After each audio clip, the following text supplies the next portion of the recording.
시작하기 전에 구독을 눌러주신 분들에게 감사의 말씀을 드립니다. 곧 광고 없이 교과를 볼 수 있도록 희망합니다. 구독을 부탁드립니다. 안녕하세요. 재림성도 여러분 반갑습니다.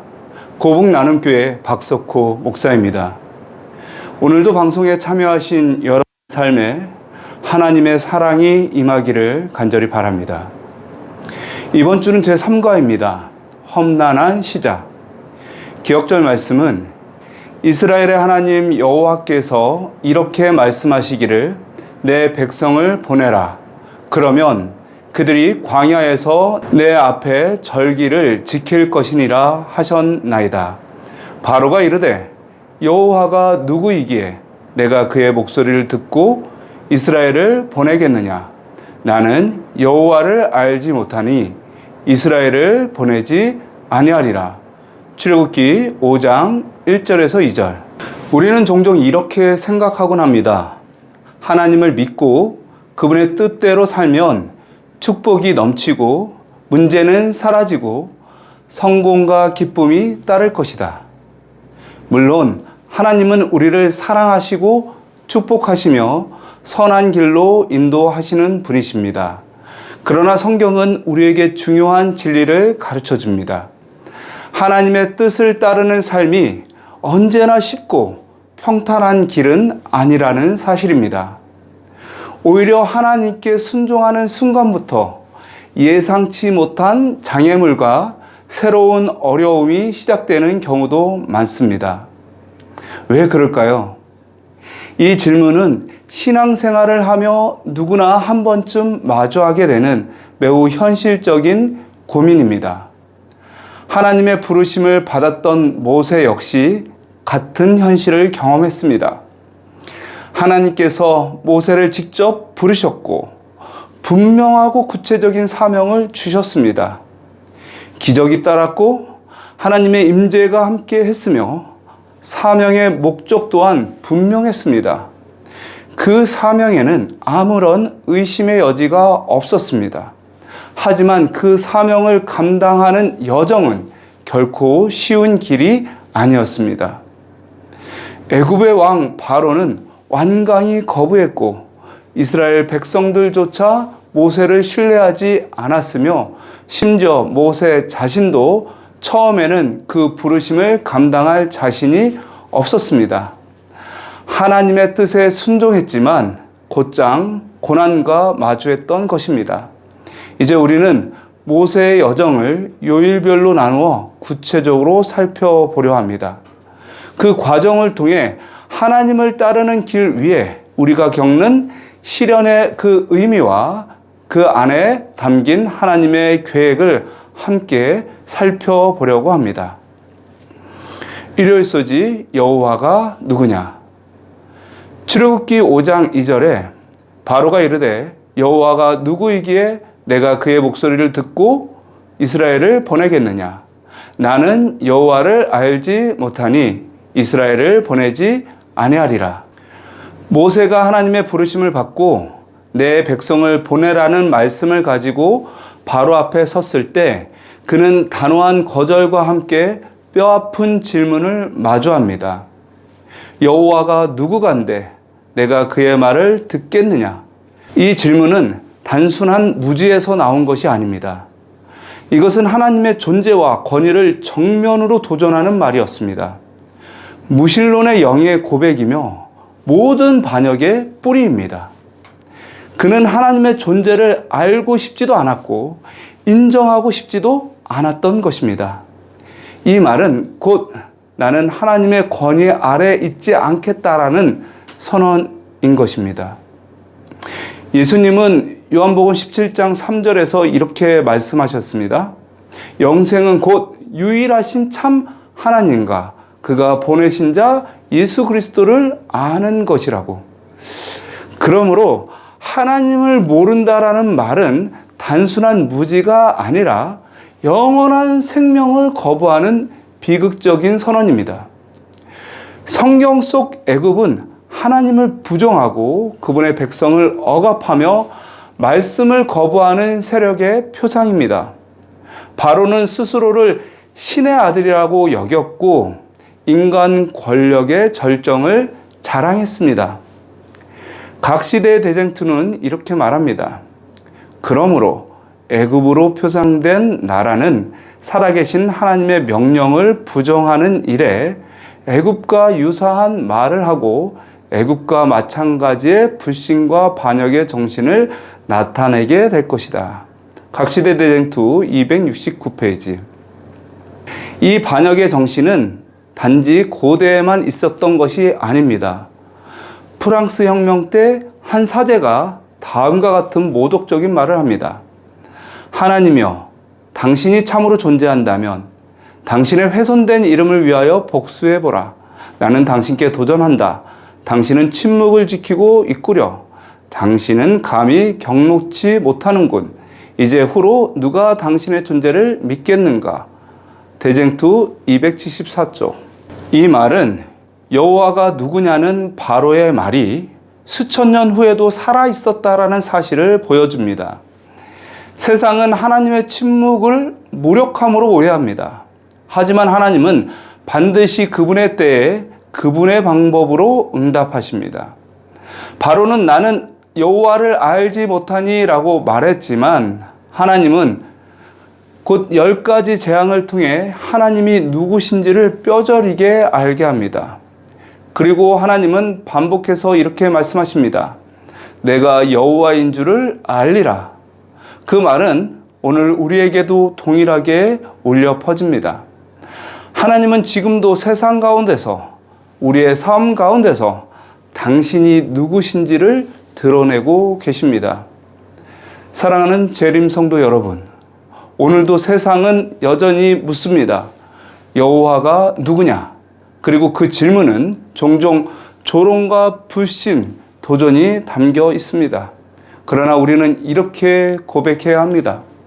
여호와는 나의 창조주십니다. 여호와는 나의 구원자이십니다. 여호와는 나의 공급자이십니다. 여호와는 나의 피난처이십니다. 여러분, 하나님의 이름을 아는 것이 영생이며 그 이름 안에 소망과 능력이 있습니다. 비록 우리가 이 땅에서 혼란과 고난을 경험한다 해도 우리는 예수 그리스도의 이름을 힘입어 담대히 설 수 있습니다. 월요일 소지 험난한 시작. 출애굽기 5장 6절입니다. 바로가 그날에 백성의 감독들과 기록원들에게 명하여 이르되 7절 너희는 백성들에게 다시는 벽돌을 쓸 집을 전과 같이 주지 말고 그들이 가서 스스로 집을 줍게 하라. 9절 그 사람들의 노동을 무겁게 함으로 수고롭게 하여 그들로 거짓말을 듣지 않게 하라. 모세와 아론은 하나님께서 주신 명령을 따라 이스라엘 백성을 구하러 애굽 왕 바로에게 나아갔습니다. 그들은 이미 장로들과 백성들에게 하나님의 뜻을 전했고 백성들은 기적을 보고 하나님께 경배하며 기대에 부풀었습니다. 그런데 결과는 기대와 전혀 달랐습니다. 바로는 오히려 노역을 더 무겁게 했고 벽돌을 만들기 위한 집마저 스스로 구해오게 했습니다. 백성은 게으르다는 이유로 비난을 받았고 고통은 더 심해졌습니다. 화이트부인의 글입니다. 모세는 하나님을 순종하는 일이 구원의 첫째 조건이라는 것을 백성들에게 보여주었다. 안식일을 회복하려는 노력을 압박자들이 알아차렸다. 왕은 대노하여 이스라엘 백성이 그를 섬기는 일에 대해 반역을 기도하는 것이라고 의심하였다. 불만은 태만의 결과라고 생각하고 왕은 그들에게 위험한 계책을 꾸밀 시간적 여유를 주지 않기로 하였다. 왕은 곧 그들을 더 압박하고 그들의 독립정신을 말살시킬 조치를 취했다. 부조와 선지자 258페이지. 이것은 무슨 말인가? 하나님께 순종하고자 하면 항상 대적의 반발을 불러일으킨다는 것입니다. 한편 백성들은 노역이 더 무거워진 이유로 바로를 찾아가지 않고 모세를 찾아갑니다. 그리고 모세와 하나님을 원망했습니다.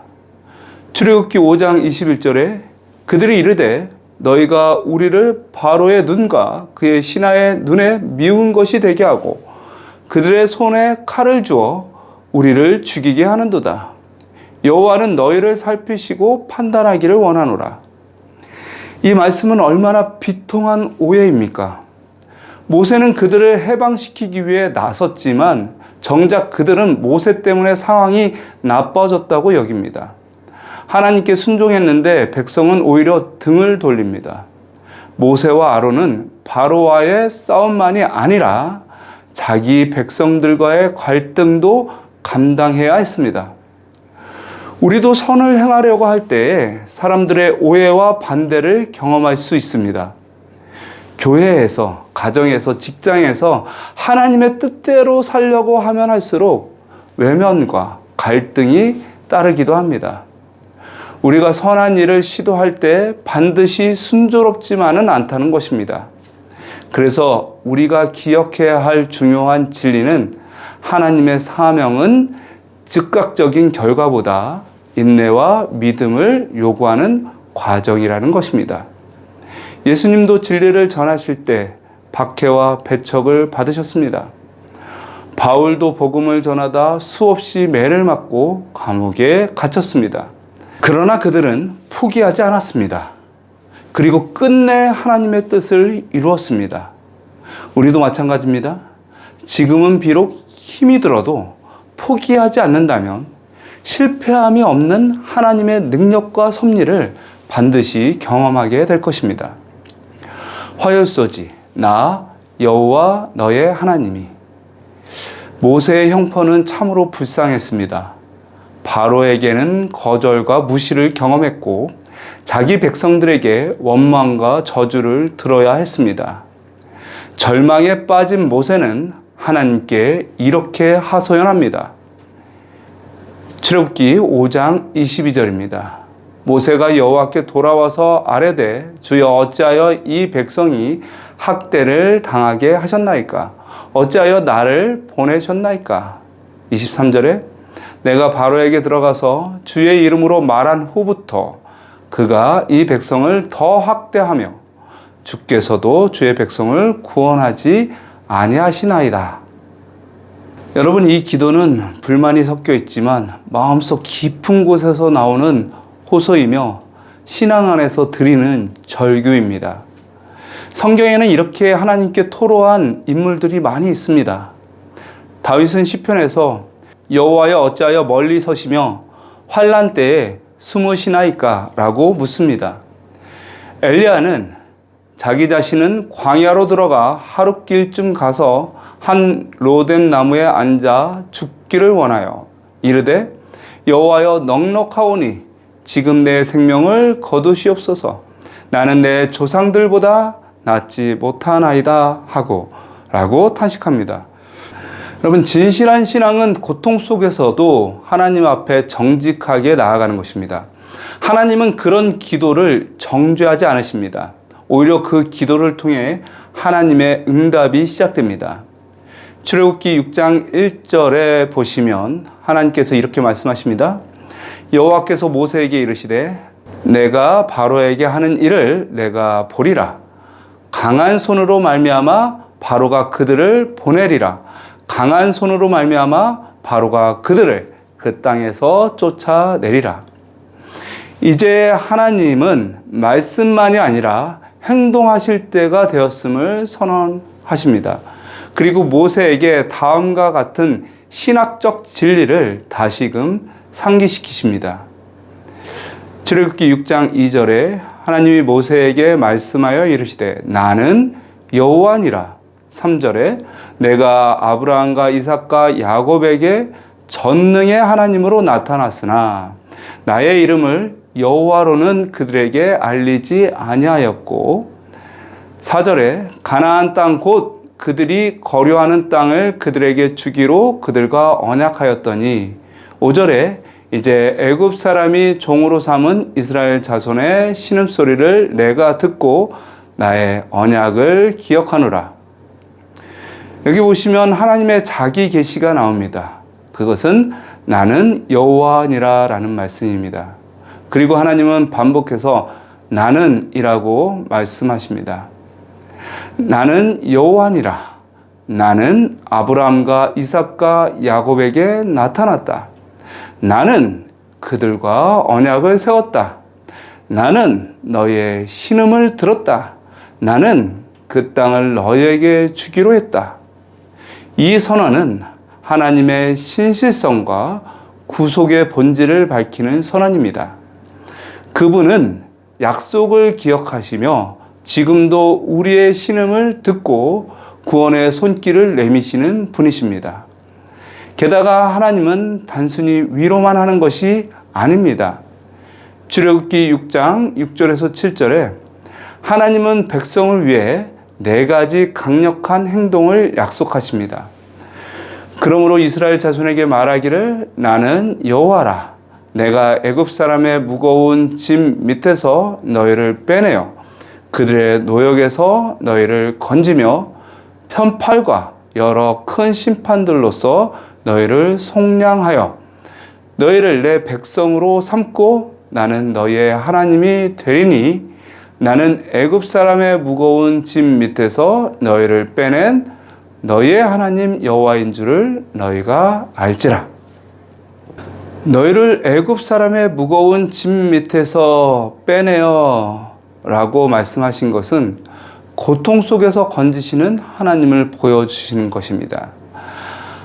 너희를 그들의 노역에서 건지신다는 말씀은 억압에서 해방시키시는 하나님이시라는 말씀입니다. 편팔과 큰 심판들로 너희를 속량하여 라는 말씀은 능력과 심판으로 구속하시는 하나님을 나타내는 말씀입니다. 너희를 내 백성으로 삼고 나는 너희의 하나님이 되리라 라는 말씀은 관계를 회복하시는 하나님이라는 뜻입니다.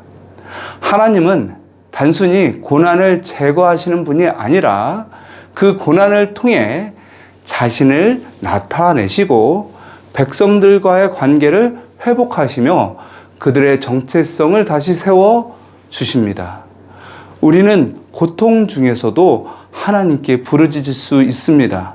그러나 그 부르짖음은 불신앙에서 나오는 비난이 아니라 하나님의 성품을 신뢰하는 믿음 안에서의 토로가 되어야 합니다. 그런 우리에게 하나님은 이렇게 말씀하십니다.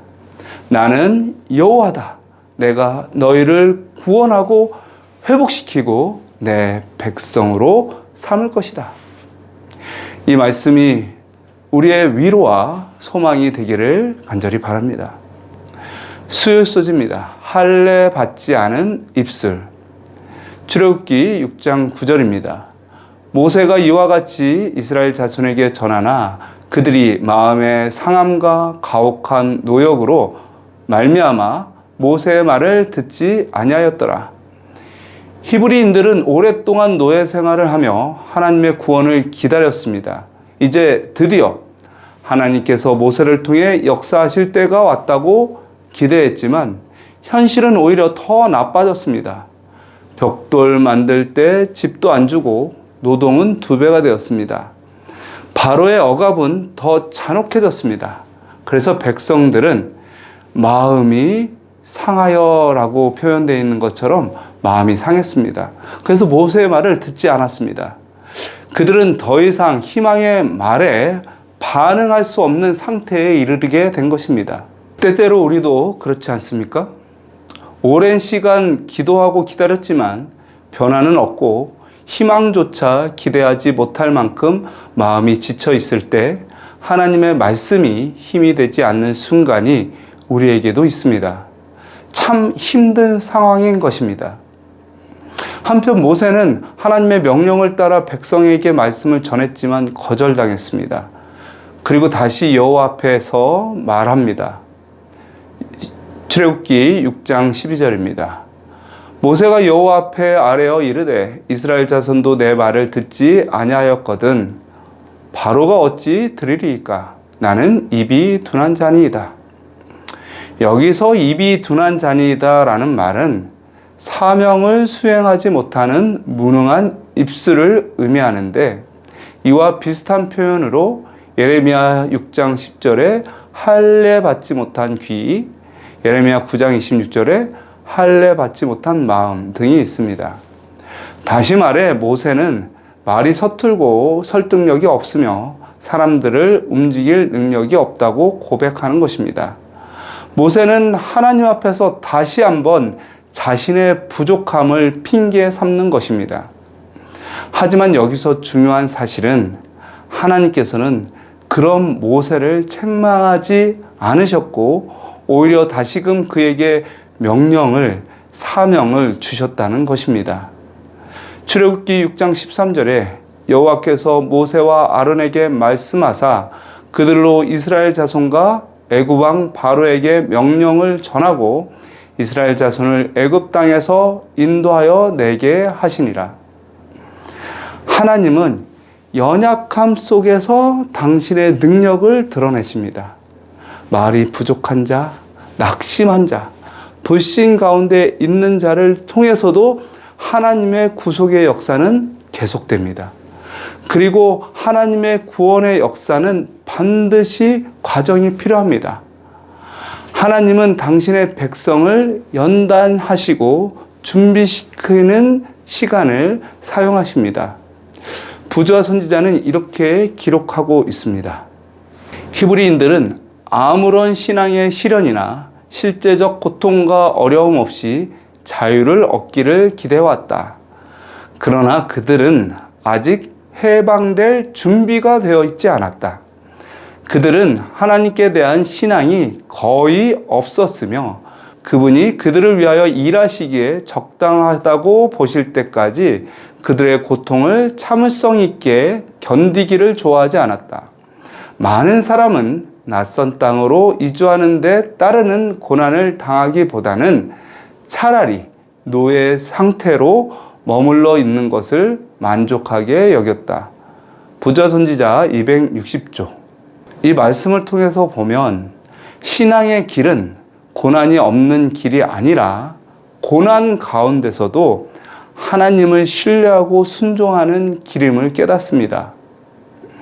욥은 극심한 고통 중에서도 하나님을 신뢰했었고 시편을 지은 아삽도 악인의 번영 앞에서 흔들렸지만 결국 다음과 같이 고백합니다. 내가 항상 주와 함께하니 주께서 내 오른손을 붙드셨나이다.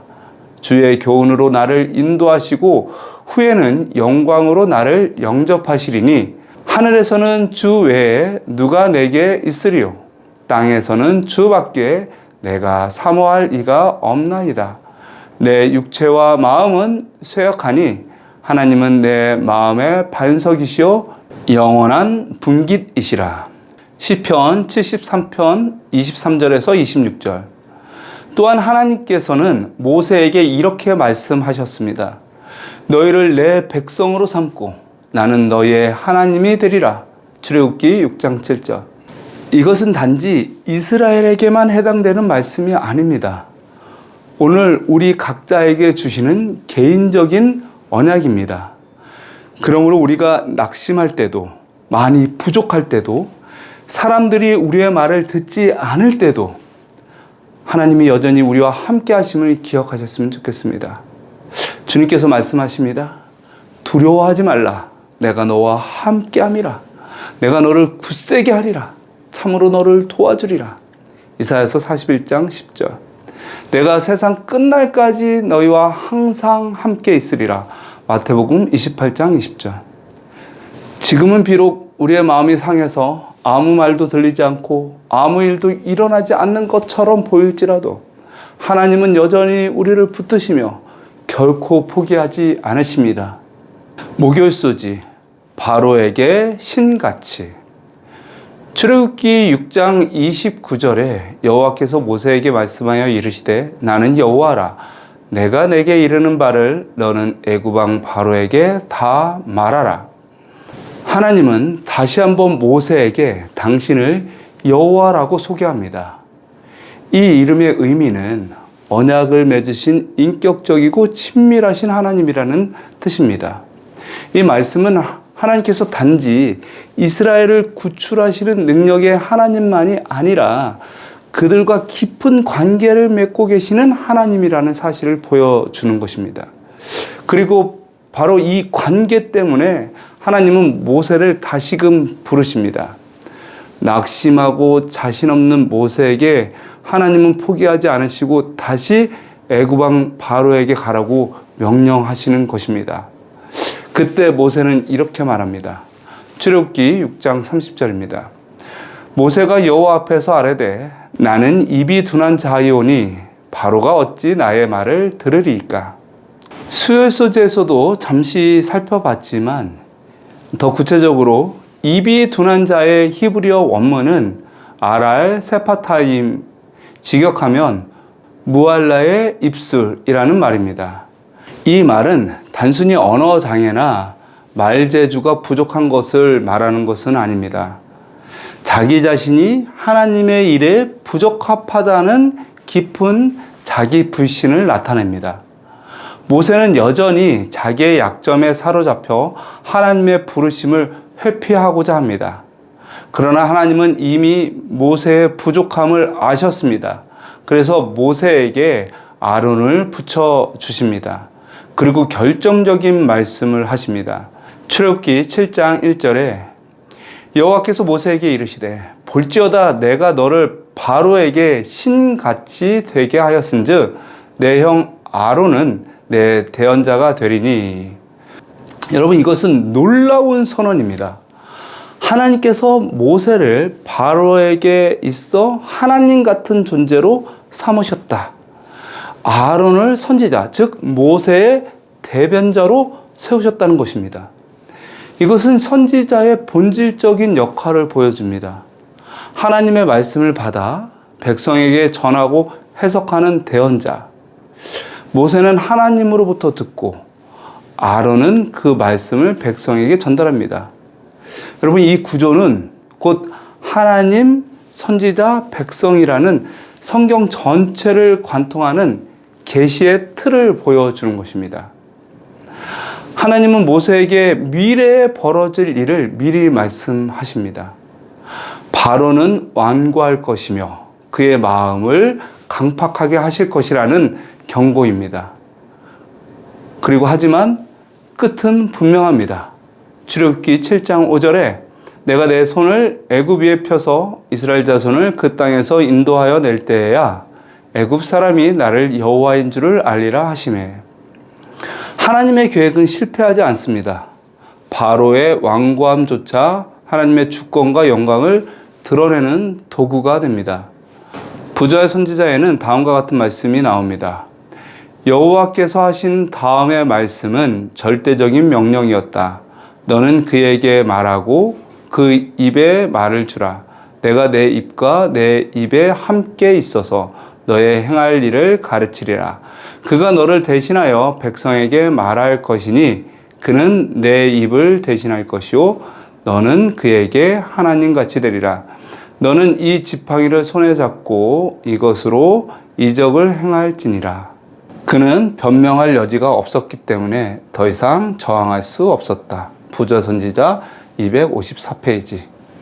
여러분, 모세는 더 이상 변명할 수가 없었습니다.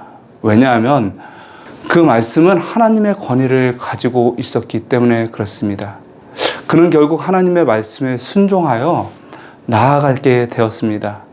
그리고 이스라엘의 구원의 역사는 본격적으로 시작되었습니다. 사랑하는 재림 성도 여러분, 남은 백성에게도 동일한 사명이 있습니다. 우리는 하나님의 예언의 말씀을 대언할 자입니다. 새 천사의 기별은 온 세상에 전해져야 합니다. 예언은 반드시 성취될 것이며 하나님의 뜻은 반드시 이루어질 것입니다. 그러므로 우리는 입이 둔하다 하지 말고 하나님의 권능과 약속과 은혜를 가지고 용기 있게 나아가야 될 것입니다. 여기까지 교과 해설을 마치겠습니다. 시청해 주셔서 감사합니다. 주님의 은혜 안에 거하며 다음 주에 뵙겠습니다.